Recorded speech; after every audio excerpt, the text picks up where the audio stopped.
What's up, people? Daniel in the morning, and normally I talk about shit going on in my life or games or whatever, but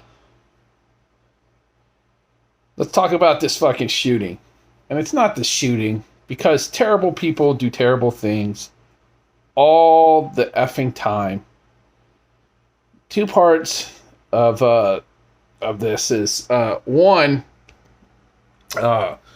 There's a lot of people from other countries that don't get it. Okay, if you are not in the U.S., the ability to have guns in the United States is constitutionally protected. It's the Second Amendment. I'm sure that lots of you have heard about it. The Second Amendment is basically there for us to protect ourselves from a tyrannical government. It's not to hunt. It's not to feed our family. It's not to protect ourselves from fucking thieves or people breaking and entering in our house, or to protect ourselves from robbers or whatever the hell. That's not what it's for. That is something that is a benefit of having the right to bear arms, but that is not what it's for. It's to protect ourselves from a tyrannical government. A lot of people don't know that when you join the military, I believe that most public offices, you swear an oath to protect the Constitution. And the military, you can look it up specifically from foreign and domestic enemies. So if the situation ever came up where our government was trying to break the Constitution, our laws going through all the proper steps, then our military would be obligated to enforce the Constitution, and that may be to remove our government and set up a lawful government based on our Constitution and our laws. So, in order to even bring up a change in the amendment to be ratified, you need 2/3 of the states, or you need 2/3 of the Senate and the House of Representatives on the federal level. After you get that, which has, I believe, only happened once, and that's when Prohibition was removed. Civics class has been a long time. I'm 41 years old. I took civics class when I was 14. It takes 2/3 of either states or 2/3 of the House and the Senate in order to bring it up. And then it goes to vote 3/4 of the states. We have 50 states. 3/4 of the states will have to vote to make an amendment. Any kind of amendment. Even if they say, let's say, only state militias, which used to be a thing, but basically was taken over by the Army National Guard. So there's no real state militias, just the Army National Guard, which the states control, but the federal government can co-op, I believe. I'm not quite sure how that, if anybody from the Guard knows that, or anybody in the Army knows that, because I know the reserves are part of the national military, but I'm pretty sure the Guards are supposed to be state level. Anyway, my fat ass. That is really hard. That is really, really freaking hard. Got 50 states. That means if 13 vote no, you don't have a chance. So basically, every southern state, every state in the southeast is going to vote no. Alaska is going to vote no. Wyoming is going to probably vote no. A lot of states are going to, Utah, a lot of states are going to vote no on any kind of gun change, because the purpose of the law is to defend yourself from tyrannical government, and not to go hunting. It's not for that. So that is the truth of the Second Amendment. It's not getting changed. It's not happening.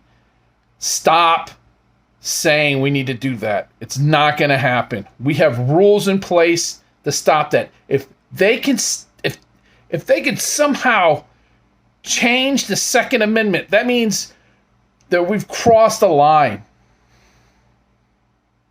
Right? If you've got the push to change any amendment, and that serves an important purpose, you've crossed the line. Then we got to worry about our... That fucking bothers me. That bothers me. The other one's just for me, rocking far too back, let my shit fall back. That bothers me, because the First Amendment protects our freedom of speech. Freedom of speech is very important, especially in the U.S. I know some of you people have fake freedom of speech all over the world. But we have real freedom of speech. Not freedom of consequences, unfortunately, but freedom from consequences from our government. Like, we can call our government whatever the hell we want. We, of course, cannot do things like threaten, because if you're thinking about the United States laws and our rights, an easy way to look at it is your rights end when they infringe on somebody else's right. So, and this is individual. You are a sovereign individual in the United States. As soon as you turn 18, you become a sovereign individual. Before 18, your parents are responsible for you. And potentially, you could do time for a crime that your child commits. And I believe someone did something stupid. A school shooting up in, what was it, Michigan? And the parents are going to end up serving time. That's just how it works. But when you're 18, you're a sovereign individual. So individually, you are responsible for yourself. If you, as an individual, let's say something simple, like I have the freedom I have a freedom of speech, and you somehow stop me from being able to exercise my freedom of speech. Your freedoms end, right?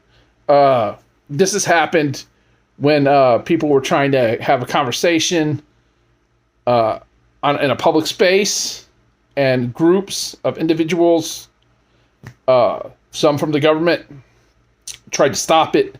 Lawsuits are filed. People get in trouble. People lose jobs.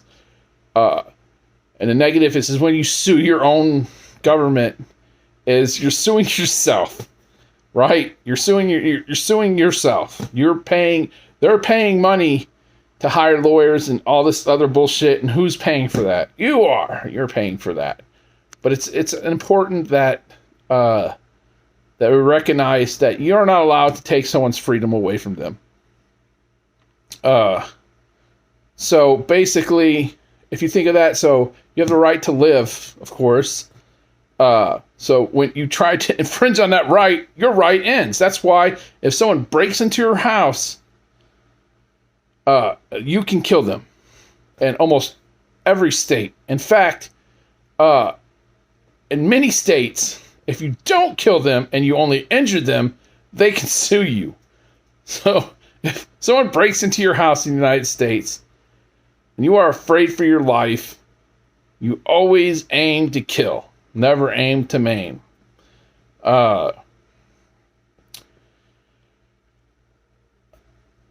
So back to the gun shooting. So that's just an explanation.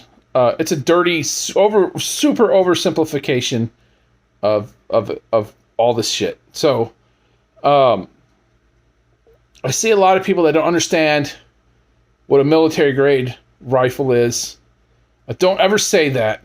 Never say that. Um, the M16 or the M4 are high rate fire carbines that have burst fire, 3-round shots. So you could shoot 3 rounds every time you press the trigger.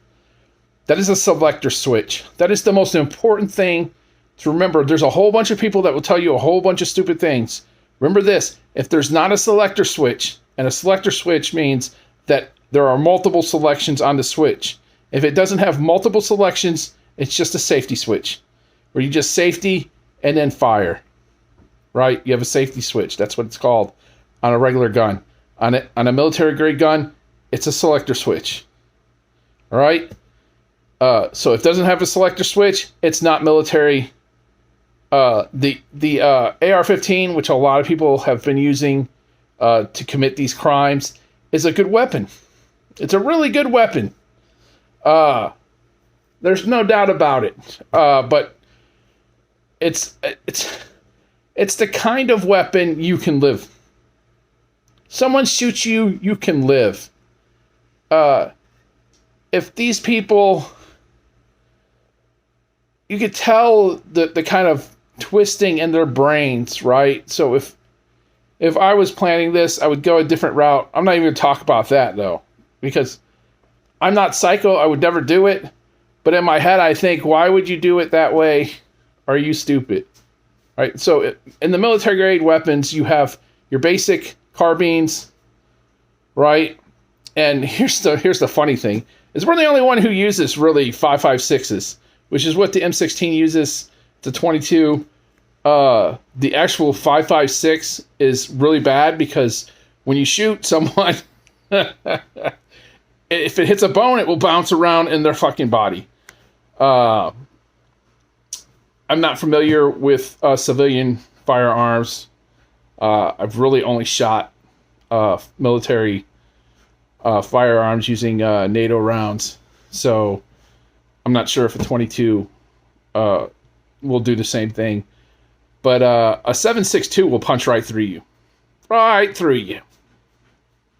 And a lot of 7.76 guns that fire these 7.76 rounds will punch right through cinder block. I mean, if you wanted to, you could just, if you were a terrible person and you knew what you were doing, the damage you could cause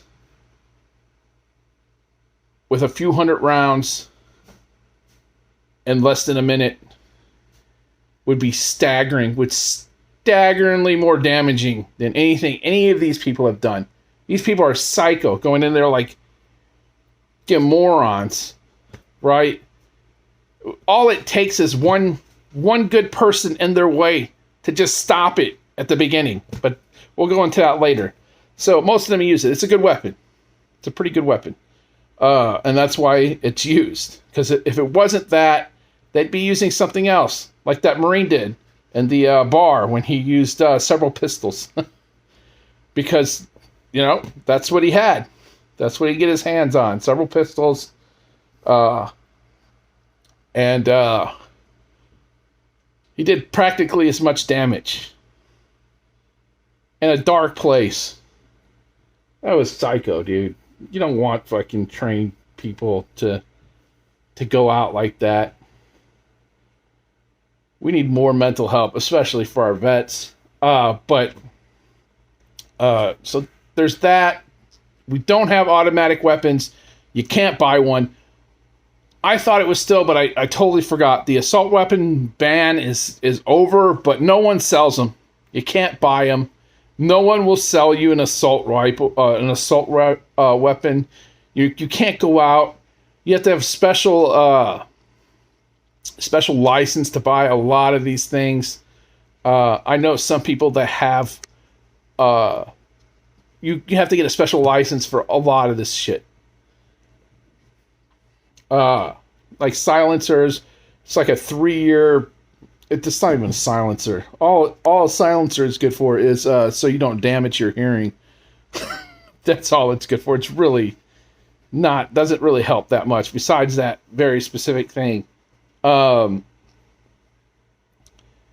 Maybe it helps in a noisy environment. Otherwise, it's just not worth it. I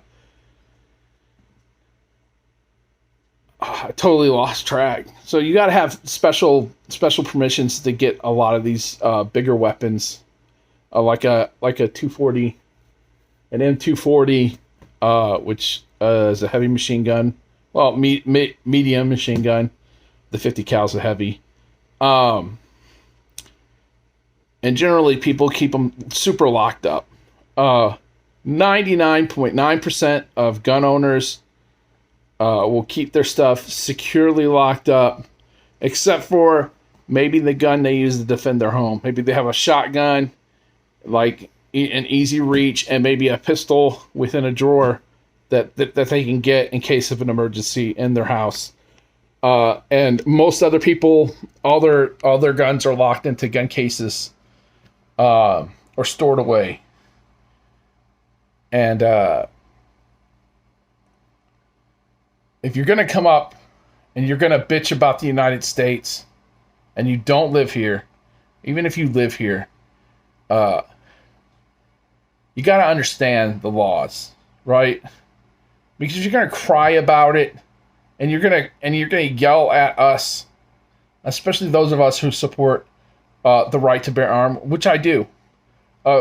Don't scream at us. One person on here said something ridiculous. I wish I could find it. I've been having this conversation with this person, and they're like, I'm just not gonna. Here they are. I'm not gonna show it because it's not. This person does not need to get harassed. America has forfeited their right to find pain or pity in them. You made your choice. You get what you deserve.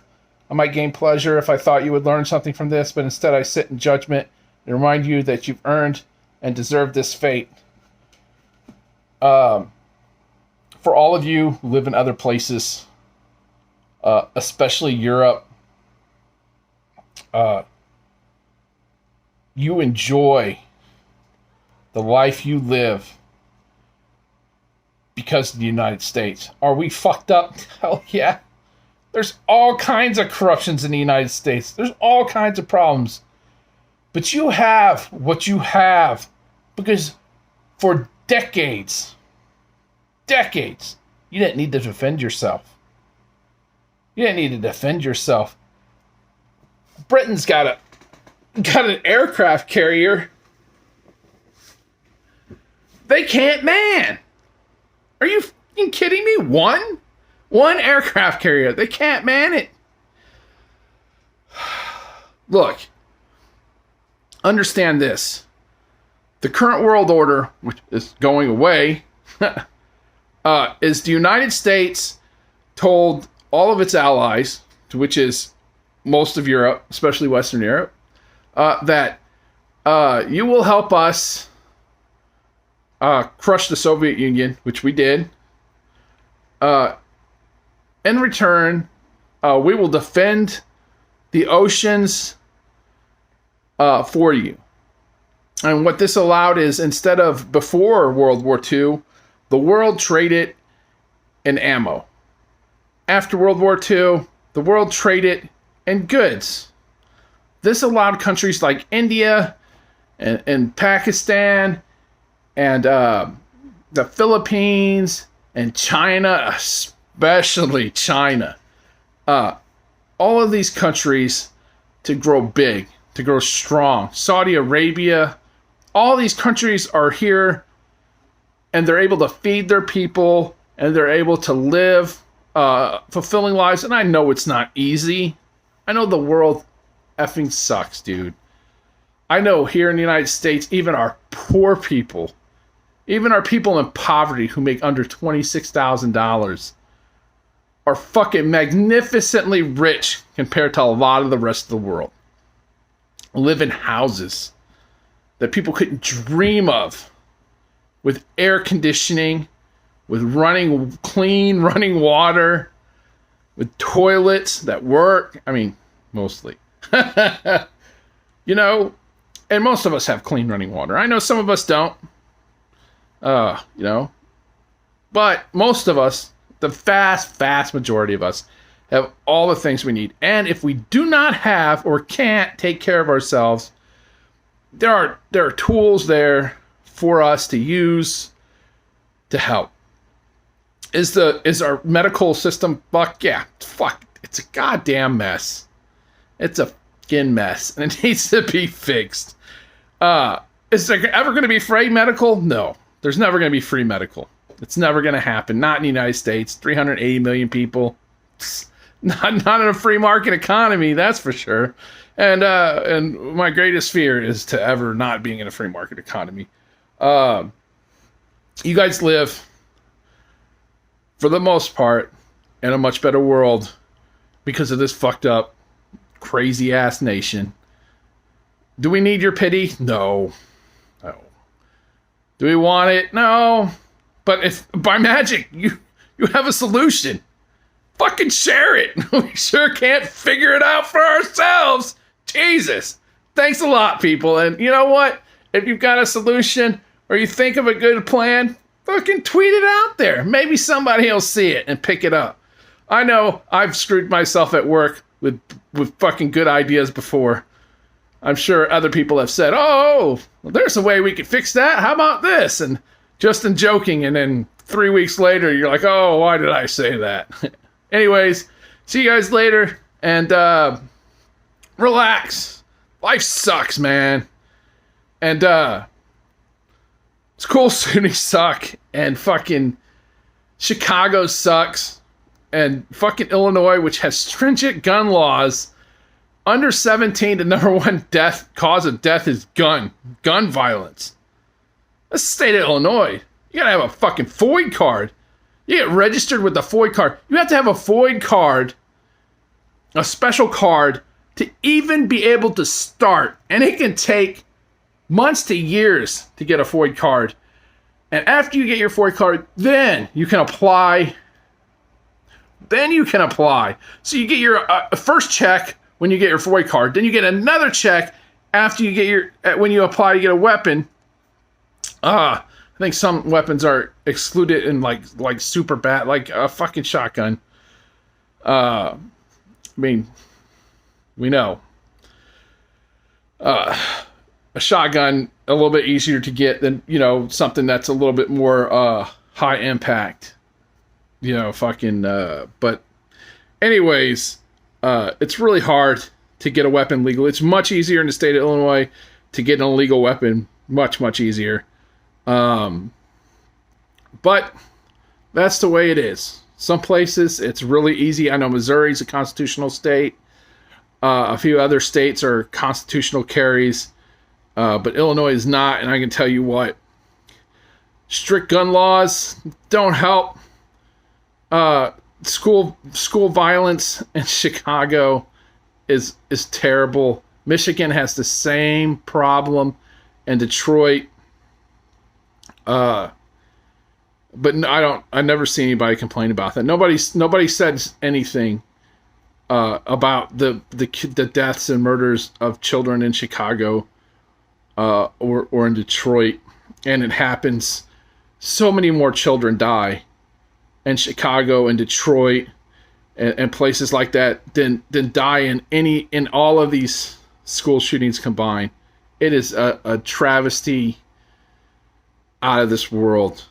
Children are our future, and it's important that we take care of them. And solutions are needed. Yes, solutions are absolutely needed. And for me, and I know I said goodbye, I'm gonna go ahead and give you my solution. And it's not. It's just I've got a dual layered solution. One, teachers need to be armed, but individuals need to be armed.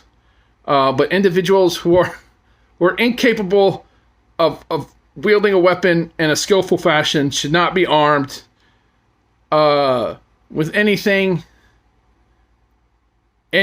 serious outside of their home and a shooting range, right?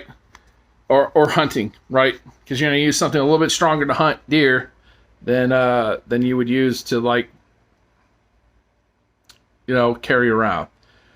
But my idea was a skill system. Once you go to school, you train, right? And you get your basic license. It wouldn't be a license. The last thing I want is registered guns. That's dumb. The guns should be registered before you ever buy them, right? The actual gun is a serial. It's a license. It's a registered weapon. But you shouldn't have to. The government shouldn't know what guns you have. The company should know what guns you have, and if necessary, that can be used to track down the gun owner if a crime is committed. So that's my idea, but my idea is that you register gun owner, or you register yourself as a gun owner.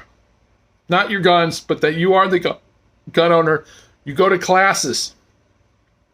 There are levels to these classes. Let's say you get basic firearm training. Keep your fingers straight and off the trigger before you intend to fire. Never point your weapon at anything you not intend to shoot.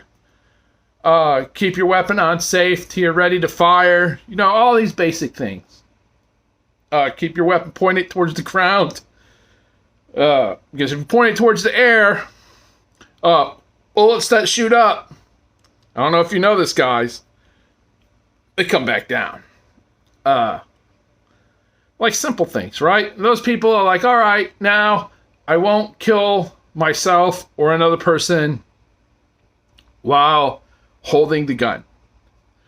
And then there'd be another level where you are trained in tactical and basic tactical decision making. You go through these and you go through these levels. And each level you get a little bit specified, a little bit more specialized, where, hey, I've reached a certain skill level in the pistol. I can carry a pistol round, open carry. And then maybe they'll give you something. They'll give you something where if you're stopped, you can be like, oh, you know, I'm skill level, 8 in the pistol or whatever. And it'll show up on your record. Hey, he's skill level 8 on a pistol. He's a registered gun owner. Open carry. He's registered at a skill level that allows him to open carry. Therefore, when I, as a police officer, go up, I know that the potential for a gun is there. And that allows, some of the stupid shit that happens to not happen. I think that teachers should be allowed to have weapons, and that they should be trained voluntary. All this is voluntary. And they should go through the same course, and this should be tax deductible. For regular civilians, at a certain level, you get a tax deduction for reaching certain criteria, right? And the higher you go in this criteria, the more tax deduction you get. For a teacher, it should be way more. The more training that a teacher gets, the higher her tax deductions go, right? So a teacher that's at the highest training and dealing with tactical situations and dealing with like room to room and any all this stuff, they should get a huge tax deduction. It should be promoted. A school could promote, like we have 10 teachers who are of skill level 8 or higher, just making up off the top of my head, skill level 8 or higher, and are trained in mount training, and tactical trainings, and dealing with possible shooters in a classroom.